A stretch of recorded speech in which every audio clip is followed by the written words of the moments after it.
Welcome to Different is Normal. I'm Suzanne Barnett, your host, and tonight I am really excited because we have two guests who are very, very unusual, darling, well-endowed people, mentally, right? And their names are Marsha and Eric Galenko, otherwise known as the Dynamic Duo. Welcome, Marsha. Welcome, Eric. We've had such a good time. Too bad that we couldn't have done the show before, right? But you are a Feng Shui person, and your husband of 36 years, Eric, you are an engineer. Yes, I am. And yet, you two work together so beautifully. 36 years. Wonderful, fabulous, tumultuous years. Tumultuous. Right. Yes. All of the above. Oh, really, really. Well, first let's talk to Marsha. Tell about Feng Shui. Well, I grew up with Feng Shui. Feng Shui by itself is wind and water. And what is so significant about Feng Shui is a very natural element and so essential in our way of living, our well-being, our sustainable life. It sustains our life.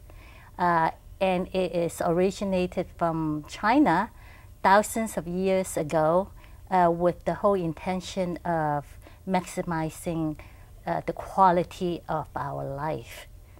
And there's so many aspects to it. But what I think is so interesting, because Eric, tell about your profession. Okay, I am a civil engineer and have many, many years of experience in construction, and now we have our own business in green building design, so that we can bring together the concepts of Feng Shui and green living and design it with a team of professionals, architects, mechanical engineers, and other professionals to come up with a green design for a building, whether it be a home or a neighborhood development or a building. So tell why the word green. I mean, everybody's hearing green, and look at our little Marsha with her green. Yeah. But what green today, I'm sure the audience knows, but I'd love to hear it in your words, Eric. Well, green, of course, refers to the green leaves, the green grass of nature. And what it essentially, the more professional term that's used now, more commonly, or just as commonly, is sustainable. Meaning it's something that you live sustainably in this world, you use the resources responsibly without wasting any possible, you restore and you replenish so that there's always left over for the many generations that we expect to follow us, and not just for ourselves. Speaking of that, what do you think is going to happen to our planet in 100 years? Well, it's hard to say. If we continue our way of living and treating the planet Earth as if it has infinite resources and wasting resources and depleting our necessities in this planet Earth, it's not going to last very long. But if we, at this time of our human civilization, we are aware of what's going on in the world and the planet Earth, and bring some shifting in our thinking, in our way of doing things, such as not wasting or overconsume, or practice more conservation and practice more awareness of others who live. We have almost 7 billion people in this planet Earth, and for us all to live peacefully and harmoniously, we need to shift our way of thinking. So how do we do that? Well, How do we shift our way of thinking? I would start from ourselves and look at our daily life. You know, it's as simple as how we conduct our lives. For example, we can shift simple things like not eating unnecessary food, not overeating, eat less, probably eat healthy food, or organize multiple trips instead of, if we want to go to the supermarket, we go there and buy something, and then if we go to the post office, we go there and come back. We could be more organized. I think start from the basics, shift our way of habits. And maybe Eric can, from his technical point of view, could say something about the green building designing system. From a technical point of view, how we could make have a more sustainable way of living is using renewable sources of energy. For example, solar, so that we are not mining coal and natural gas, or less of it. It's not something you just eliminate totally. But to have something renewable, that way we do extend the resources. The sun is there every day, essentially. But we utilize that, and we can extend the life of our mine resources, like I said, coal and natural gas.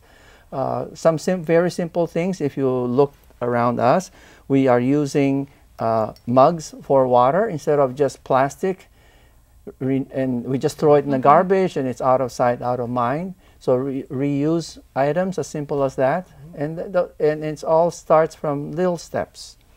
And it all starts with education, right? Yes. But how do we get that across the masses of people? How do we do that? I mean, it's such a difficult thing. But obviously the dynamic duo. Well, through shows like this, people watch, they learn, and hopefully it lights up something that says, oh, I didn't think of it that way. And it changes a small habit, starting from small. It's hard to make a huge change in habit, but little steps, baby steps in the beginning.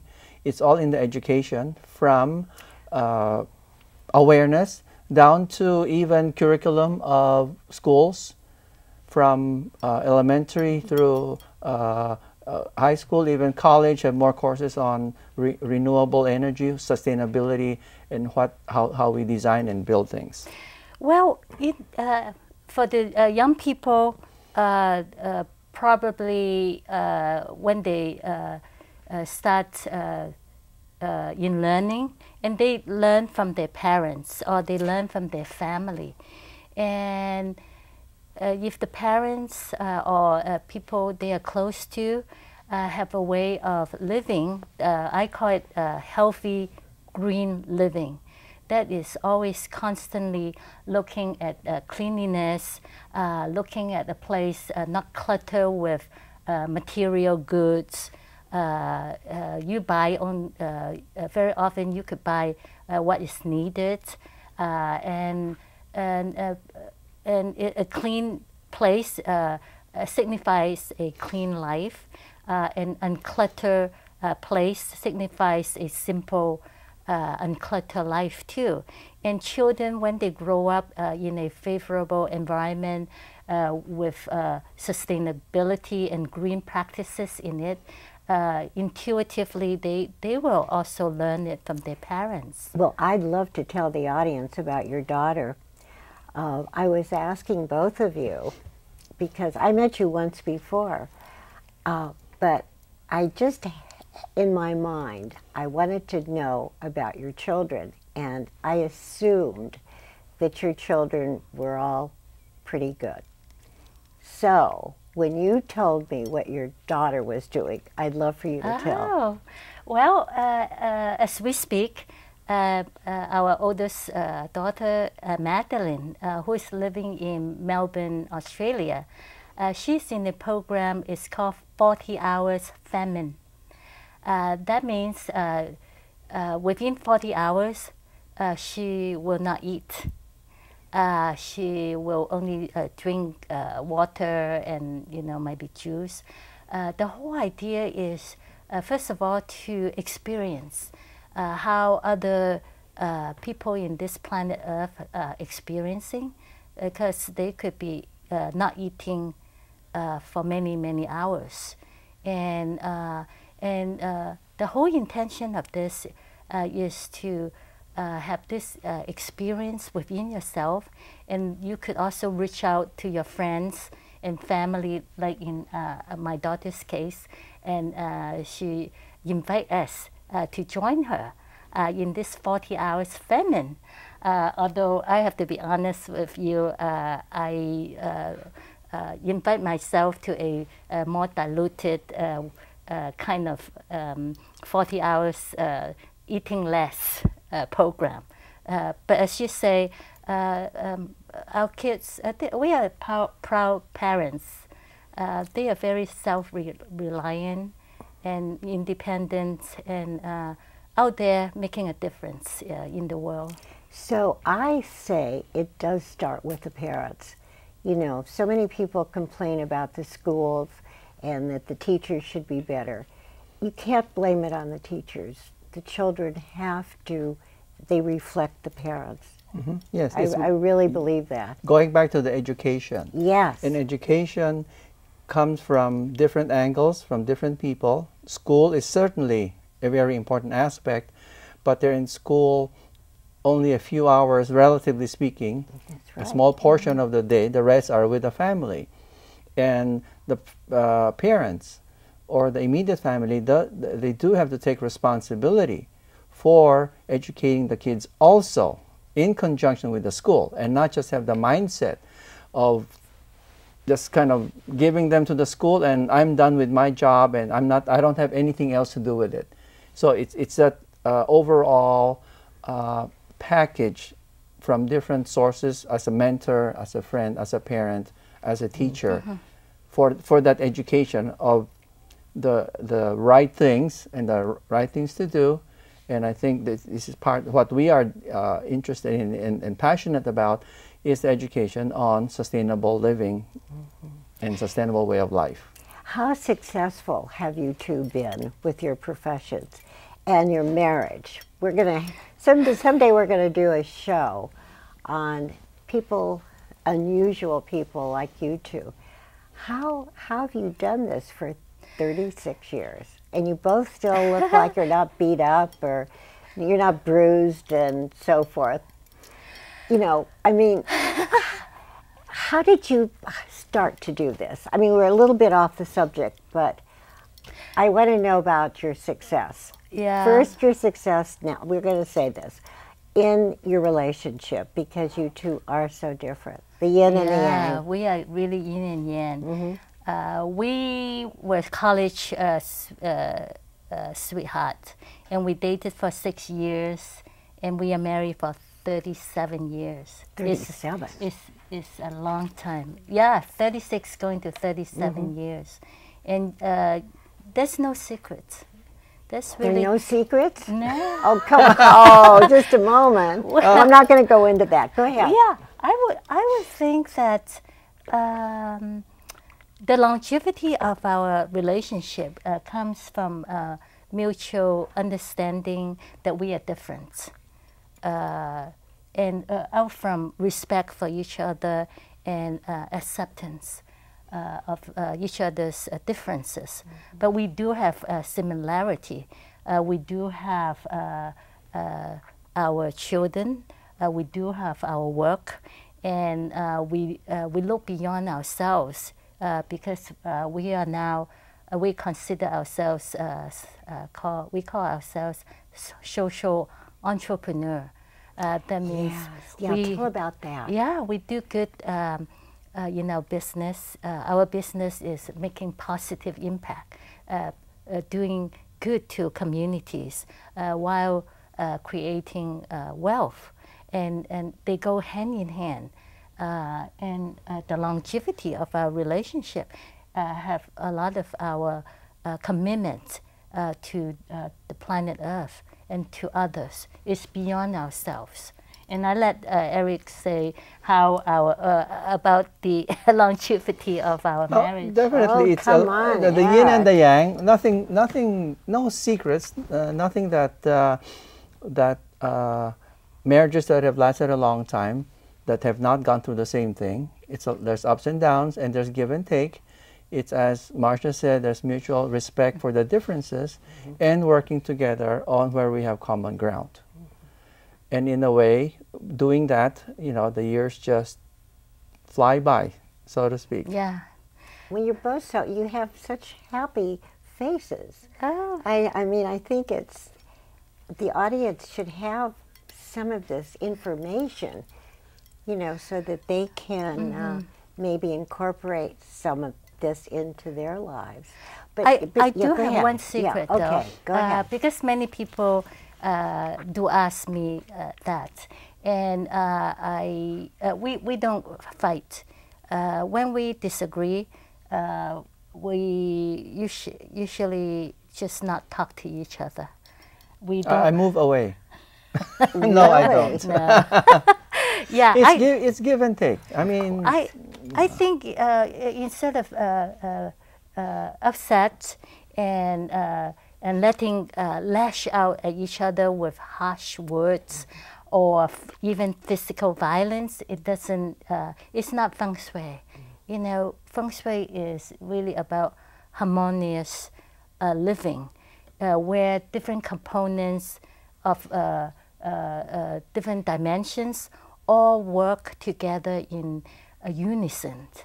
Rather than fighting each other, we work together, try to fit in. And I really credit that during our disagreement, we don't say harsh words to each other because those are damaging. Those hurtful words, it will last forever. So we have cold wars. We call cold wars. But nowadays we just get off it easily. But working together, how long has this been going on, Eric?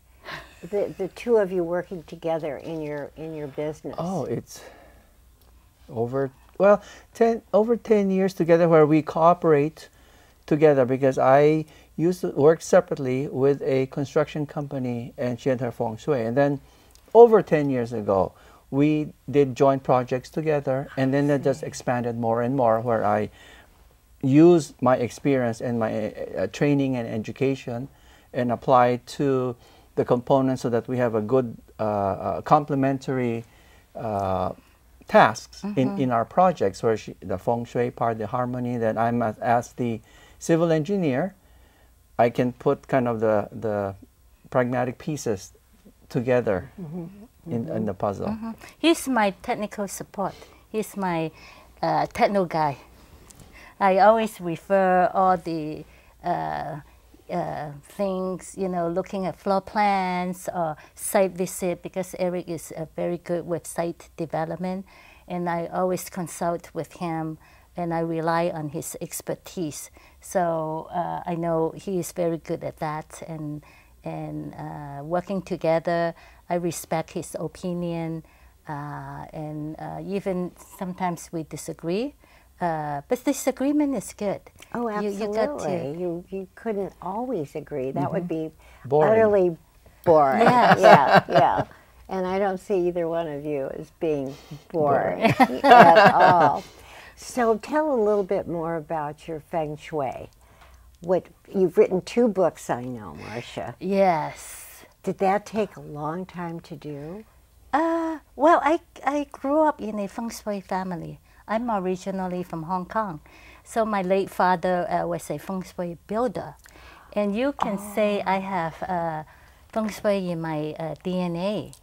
And I learned from my father and other feng shui masters when I was growing up, and visit projects and job sites, and intuitively and just absorbing what they say. It's so interesting.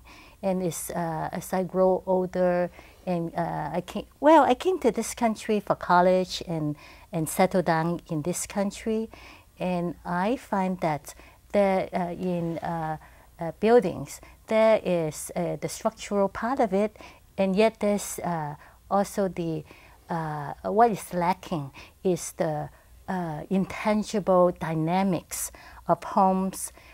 We sometimes call chi. Chi is the life force, and there's a certain way of building or designing that will invite the positive chi and making it a harmonious home or building, and leading to positive outcomes.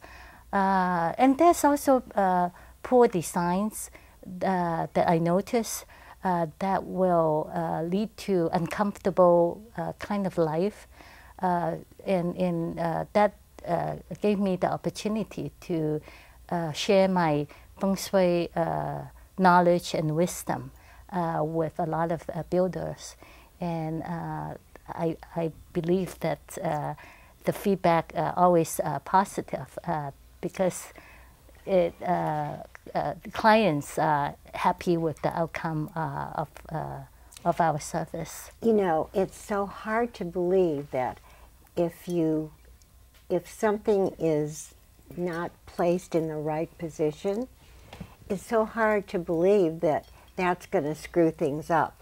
But according to Feng Shui, it does. Does it? Well, I mean, that's not a very good example, but, you know, tell me why the position of either the structure of the building or whatever, why is that so important? Well, Feng Shui have a lot of placement. The technology of Feng Shui is place it correctly. So give you an example. So if you build a house that is at a straight line, at something called a T intersection, it is a street, a long channel that is facing the home, and it channels the wind. It channels a more forceful qi approaching that particular home, and it bringing the harmful energy to this particular house. And that's why the placement of it is, if you are not aware of Feng Shui and you place yourself in a disadvantaged position, you can do some remedy to it. So for example, you can shield your home with some trees, or you can do water fountain to deflect the negative qi, so on and so forth. There are many ways because Feng Shui can be created, Feng Shui can be destroyed, and Feng Shui can be remedied. It is a very proactive life system with the intention of maximizing the potential. So it's many layers, many dimensions of thinking and design in it. What is your house like? Our home Yes, has your home. good, the floor plan. That's why when we were looking for a new home, we chose this one because it has a nice flow to it. It's what in the Western world often the term used is a feels good, or there's a good flow to it. You walk in, there's, you know, you don't walk into dead end corners, kind of one room leads to another and so forth. Our home is built bright. on a bright area, so there's sunlight, ample sunlight, and so it's airy and bright inside. So that contributes. That's part of the good qi and the good energy. So inside. qi again, say C-H-I. Tell what that means. C-H-Y? C-H-I. Yeah, C-H-I, qi. So qi translate as the breath. Breath, it's just like what we breathe in. But you can relate to that as the universal life force. Or you can also relate to that as energy. In maybe more contemporary terms, for the fans of Star Wars, and when they say, may the force They always talk about the force Yes. of the universe Yes. down to small. That's essentially what qi is. Qi. Yeah. Qi. The So concept we're of all qi. trying to achieve qi. We all, well, we have body qi. So you heard of qigong, tai chi. Yeah, yeah. Is to circulate I see. the body qi, so there's no blockage.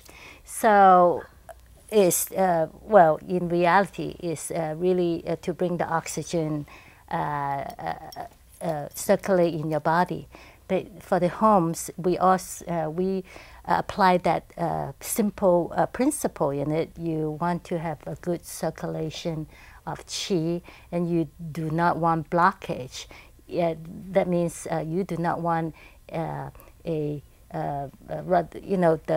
clutter homes is full of blockage or obstacles. So a home that is disorganized or very cluttered is not a positive feng shui home, and we try to make it To clear. try to clear it. To clear. To clear our To mind. improve the flow of the energy. Well, Yeah. I must say, we're practically at the end of the show, and you two are an inspiration. Oh, thank you. No, Thank you. really. And obviously, all the things that you have accomplished, it's right here. It's believable. Yeah. So I want to thank you both so very much for being here, and I wish you continued enormous success. And I want to see you again with those happy faces, right? Yes. Of course. And too bad we can't talk about what we just did but before. And I want to thank our crew. Of course, we couldn't do this without our crew and without KMVT. And also, very importantly, we want to thank our audience for watching. And I always say this because this is from my heart. This is qi. That's my new expression. I can't wait to see you next time. Bye-bye. Bye.